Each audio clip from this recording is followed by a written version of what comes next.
तुम्हारे धर्म में कितने देवी देवता हैं? हमारे धर्म में 33 कोटि देवी देवता हैं। हर देवता की अपनी शक्ति है। कोई विद्या देता है, कोई संतान, कोई वर्षा, कोई धन। इसलिए हम सबकी पूजा करते हैं, तभी जीवन संतुलित रहता है। अगर असली परमेश्वर एक ही है तो इतने देवता क्यों? क्या वो खुद अधूरा है कि अलग अलग काम करने के लिए अलग अलग रूप बनाने पड़े?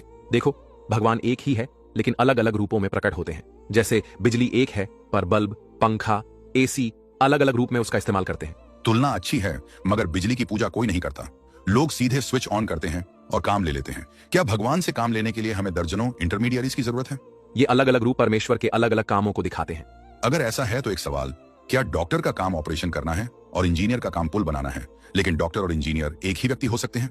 हाँ, हो सकते हैं। तो अगर परमेश्वर सर्वशक्तिमान है तो क्या उसे डिपार्टमेंट वाइज देवता बनाने की जरूरत है? परंपरा से ऐसा चलता आया है। हमारे बुजुर्ग ऐसा करते आए हैं। परंपरा हमेशा सच होती है क्या? कभी परंपरा में सती प्रथा थी, कभी जाति व्यवस्था में शूद्रों को इंसान से कम माना गया। क्या सिर्फ परंपरा के नाम पर गलत चीज मान लेनी चाहिए? परंपरा में भी अच्छाइयां हैं। बिल्कुल, लेकिन सच की पहचान परंपरा से नहीं, तर्क से होती है। अगर परमेश्वर एक है तो सच भी एक ही होना चाहिए। लेकिन अलग अलग देवताओं की अलग अलग पावर्स हैं। लक्ष्मी धन देती है, सरस्वती विद्या देती है, गणेश विघ्न हटाते हैं। लेकिन सोचिए, अगर एक राजा हो और उसके पास मंत्री हो तो असली हुकूमत किसकी होती है? मंत्रियों की या राजा की? राजा की। तो फिर असली मालिक परमेश्वर हुआ, मंत्री यानी देवता तो सिर्फ उसके कर्मचारी। तो पूजा असली मालिक की होनी चाहिए या कर्मचारियों की? लेकिन कर्मचारी के जरिए काम जल्दी हो जाता है। तो क्या भगवान तक पहुंचने के लिए रिश्वत और सिफारिश चाहिए? अगर भगवान न्यायकारी है तो वो सबकी सुन सकता है, उसे किसी एजेंट की जरूरत क्यों पड़ेगी? परमेश्वर तो एक ही है, पर भक्त अपनी पसंद से उसे अलग अलग रूप में पूजते हैं। कोई कृष्ण को मानता है, कोई शिव को, कोई दुर्गा को।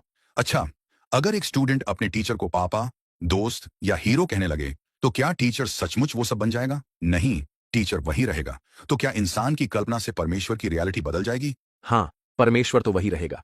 तो अगर परमेश्वर एक ही है तो इंसान की कन्वीनियंस के लिए उसके अलग अलग रूप मानना, क्या यह खुद इंसान की बनाई बात नहीं है?